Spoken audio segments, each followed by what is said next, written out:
Yaani ukimwangalia mnyama wa Simba anavyotua Zanzibar na anaonekana wachezaji wana furaha, tabasamu, anaonekana hakuna wasiwasi bwana. Mnyama Simba ndio huyo anatua Zanzibar, wanasema wako tayari.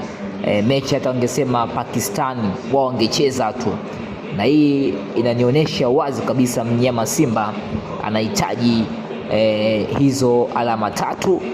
Na kama unavyoangalia hapo wanatua hapo Zanzibar tayari kabisa kwa dabi ya Jumamosi, na wametoka Dodoma mara baada ya suluhu. Umeona hapo Rushen Luke, umeona hapo Eli Mpanzu, wanaingia hapo Simba. Umeona fundi kabisa mpira Ino Loemba, wanamuita Pogba, naye pia yuko safarini na washatua Zanzibar.